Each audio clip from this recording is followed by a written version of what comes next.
on, guys? Welcome back to the channel. As you can tell by the title of the video, I picked up another project car. Right now we're in the garage. I was just finishing up getting a little cleaning done, organizing, so I can prepare this video for you guys. As you can tell, it is a pretty rare car. I did a little bit of research on it. I believe it's one of 1,700 ever made.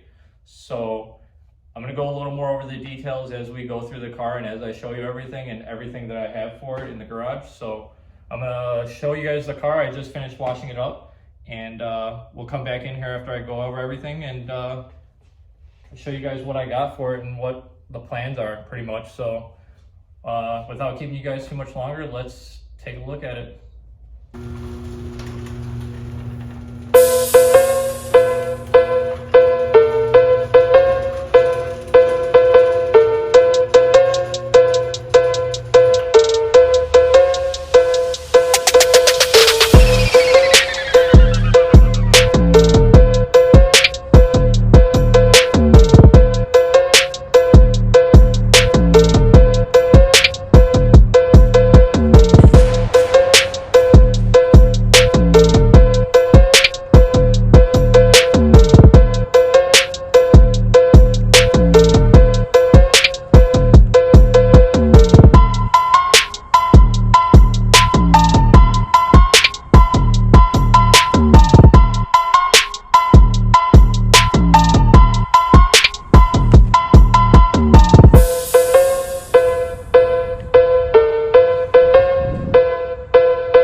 So yeah, this is it.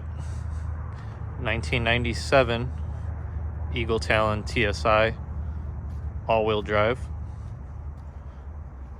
And like I said, to my knowledge, I think they only made about 1,700 in 97, and then about another 700 or 800 in 98. So realistically, of this body style with the high-rise spoiler and the special rear bumper, the side stakes, and the front bumper is what really makes this thing so special compared to the 95 to 96 model, which has different front bumper, side skirts, and the rear bumper, and also the rear spoiler. So this was only available in 97 and 98, and super rare. 2,200 ever made. This is one of 1,700. I know that this car is also rare as well because it has the quarter glass as well with other options. It could get even rarer than that, I don't know. Sunroof, leather, color options as well. LSD, I don't believe this one has it, which is unfortunate, but we can eventually switch that out. It's not really a big deal. Let's check this thing out. There is no rust on this car at all. It was a driver, and I'll show you kind of like what the majority of the rust looks like. It's just surface. It was a driven car, but like I said, I live in Illinois, and I'm pretty sure this is where this car lived most of its life, so it's gonna have typical surface rust. But it is a roller, no motor, no trans inside of it. Extremely clean though. No tears or rips in any of the leather. Tan leather, which I like. 100,000 miles. So the owner was an older gentleman, a really nice guy that I got it from, which is really cool. And there's actually a really cool story on this car, and I'll explain that here in a little bit. It's very, very period correct on this. You could tell everything was definitely from early 2000s. Apexy SAFC air controller. We got a greddy profec boost controller. So you got the air controller, air fuel controller, and then your boost controller. This was very typical for early 2000s stuff. It's really cool to see this. I'll probably end up leaving it, even though I might use it for a little bit, and I will explain that here in a little bit. But eventually this stuff will stay. I'm just going to get rid of it. It's going to be more for a nostalgia look which it's really cool. This is how I got the car, so I'm gonna leave it. A lot of documentation on this car as well. It's cool. All the boxes were kept for the greddy profec, which is this stuff's really cool to me. I like the nostalgia. There's Hahn's manual, typical for every DSM. When you buy one, usually it comes with this or had one in here, and it has the original Mitsubishi service manuals, which is really cool. There's 3 of them in here, and yeah, there's a lot of documentation on the car, which is really cool. Everything seems to be intact. The headliner, it's got a sunroof.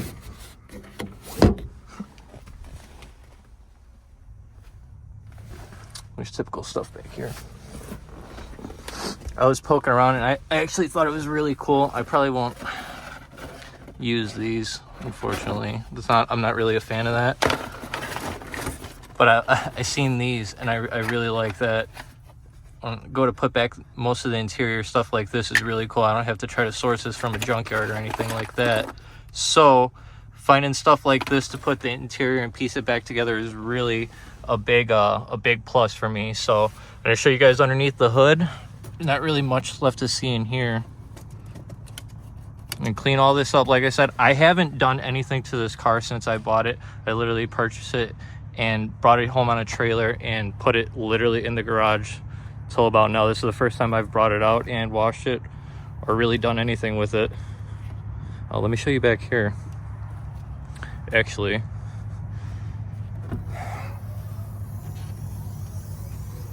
the struts do not work, so I'm going to hold this up. It's got the cargo cover intact. It's really clean. The under the dash interior piece. We have the steering column piece, radiator hoses, alternator starter. And when I had bought the car, I had got literally 2 or 3 cars worth of bolts. The previous owner bought a donor car or 2 and literally stripped all the bolts from the engine and the interior, engine bay, etc. So there's literally 2 to 3 cars worth of bolts for the entire car, labeled in baggies, individual. So that's really nice to see. That organization was very important to this previous last owner, which I like. So putting the car back together is going to be extremely easy. I mean, look at this thing. Tell me that thing doesn't look awesome. The front bumpers are so aggressive on these things. It has a Hahn front mount intercooler. As you can tell, has a Hahn Racecraft sticker on it.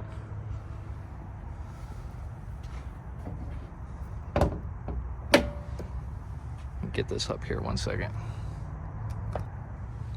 So like I mentioned before, this is a rolling shell. This is how I got the car. Today I unfortunately did not wash the interior of the engine bay. I will be doing this in my free time. I'm going to scrub it and make sure it's really done very well. I want to really do this car very nice. So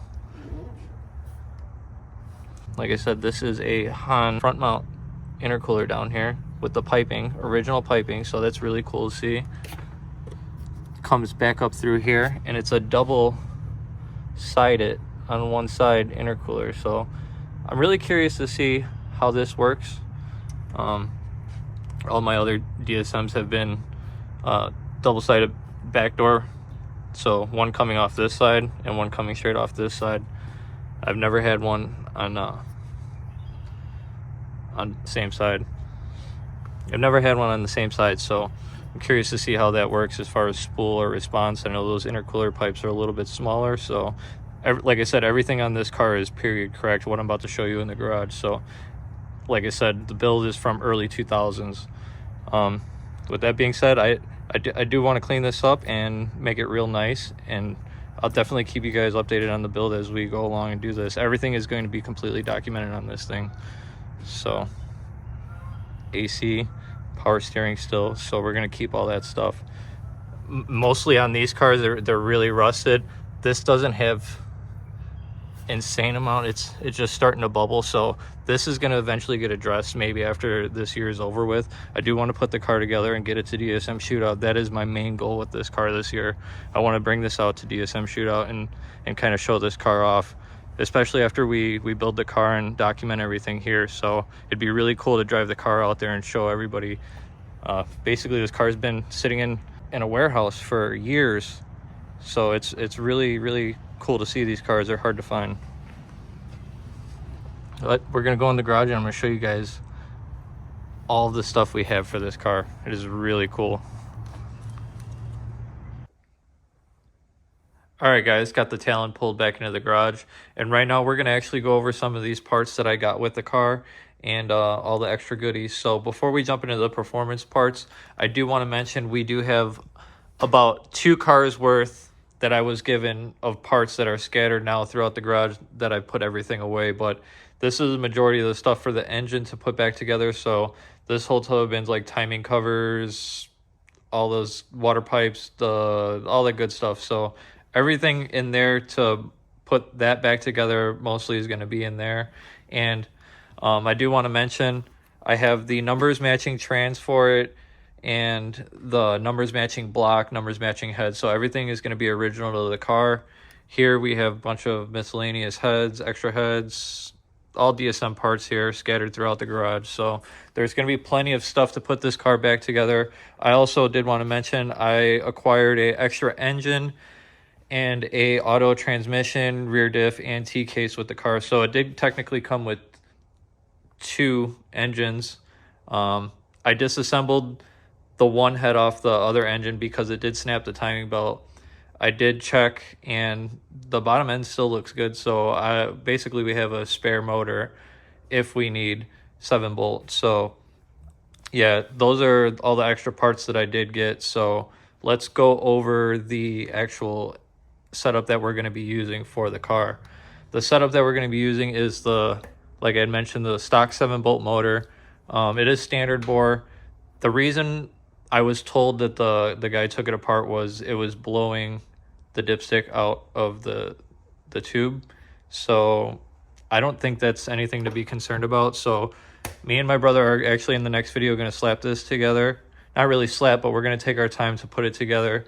And with that being said, we are going to be using brand new, all this stuff is brand new that came with the car, and it's nothing wrong with it. So we're going to actually use it and put it together and assemble this with all this stuff. We do have a brand new set of Crower I-beam rods. These are dated from like early 2000s, so it's kind of cool to see all this older stuff. Brand new set of JE pistons. I'm unaware of the compression ratio currently, but I do have the documentation sitting over there to see if we can't find the compression ratio on these. Brand new ring pack. So when we get that cleaned up, the 7-bolt block, me and Roger are going to assemble everything. Turbo kit on this for now is going to be a 20G. This is a Hahn Racecraft 20G that is flanged in T3 with the polished housing, it looks like. We have a Turbonetics T3 manifold to pair that to. It's also polished. This was all a kit as I got it. Downpipe, catless. It's a nice piece to bolt to our, what do we have on here? Thermal R&D. Thermal Research R&D exhaust. We have a 2G MAF with the recirc tube. Still going to use that because the car's not on speed density for now. So the remainder of the Hahn Racecraft intercooler piping with a greddy Type S blow-off valve mounted to it. And like I said, we got an extra engine, so I took the head off of that one, which I think that's the head off the spare motor. And this is the numbers matching head in here. The valve cover broke on it, but I have an extra one up there that I bought from Shootout. This is a polished one. So I'm going to see if I can't polish this up even more. It's shaved as well. I think that'll look good with the polished stuff on the motor. Like I said, greddy blow-off valve. We got extra heads here. And like I said, I'm not worried if we have to, you know, switch some things up to make it work, because I have extra parts laying around. So I'm actually really stoked on this. We got a brand new clutch. Anybody knows these can get pricey. So this is a Clutchmaster 6-puck sprung. Unsure of the pressure plate, but we got a new throwout bearing and alignment tool as well, with a brand new flywheel. Stuff's just been sitting in the box, so it's got a little surface buildup from just sitting for years. I mean, like I said, this stuff's from early 2000s, guys, so it's all from that time period, you know. It's still good in my opinion. I don't see anything wrong with it. We also do have in this box that came with the car all brand new gaskets and stuff. So everything's here to reassemble the car. Brand new front cover, oil pump, balance shaft delete, belts, head gasket.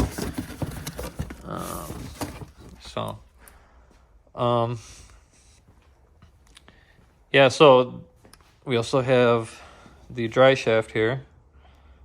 Axles, half shaft, boots aren't ripped or torn, so that's good. Hoping I'm not forgetting anything. Yeah, that's pretty much going to be the setup for now. It's just going to be a 20G. Like I said, this is not going to be a forever setup. So the goal is to just put this car back together with the stuff we have without trying to spend any kind of money. I know that's not going to happen. We're going to buy fluids and stuff like that, but trying to be cost effective as possible with this build. So that's the goal. I do want to switch some things up. Eventually might go to a different turbo, which is not as laggy, because that's probably going to be laggy from what I've been reading and what I've been told and kind of what I know. T3 20G, it was the technology for the time, so it is what it is, and we're going to use it. All right, guys, I'm not going to spend too much time on this, but I do want to show you a couple cool things that are in this folder of stuff that I got. One piece of information is actually really cool to the setup that we're going to be using, so let's go ahead and go through this. Greddy profec boost controller stuff. It looks like we got some time slips here. It's cool. This is the cool stuff here. This is a Hahn Racecraft receipt. And I'll just leave this up here for a second so you guys can see those.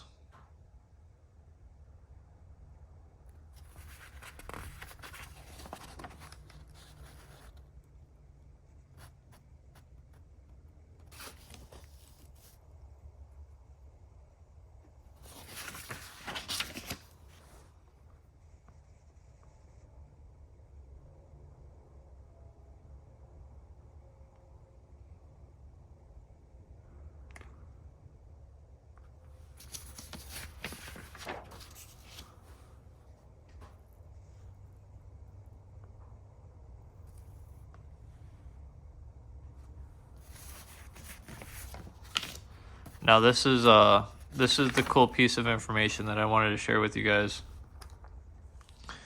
I had mentioned in the glove box there is a SAFC controller. That stuff's outdated.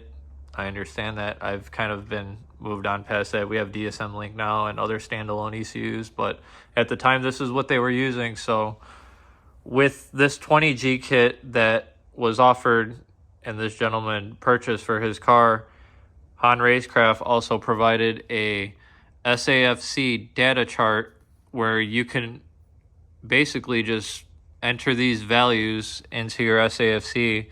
And yeah, it was already all figured out back then. He just basically gave you this sheet and put in these inputs with your setup. And as long as you have the right setup with the injectors and the right boost pressure, it's supposed to give you a close air-fuel ratio of within where you're supposed to be at. So I'm actually really excited to see how this setup works out and see if we can get away with it for a little bit until we switch stuff up, you know. I eventually want to switch turbos, like I said, go with something a little bit faster spooling. The idea would be to go with like a full Evo 3 16G setup. Reason behind wanting to eventually switch the turbo setup from this T320G to something different. I do want to possibly autocross the car and do some track racing. So that's just going to be too laggy for what I want to do with it. But for now, it's going to get us by in terms of putting the car back together. So I hope you guys are excited as I am for this thing. This is going to be a really cool build, and I can't wait to drive it, honestly. This is a really cool car. Let me know what you guys think of it. Drop a comment down below. All right, guys, gonna call it here for this video.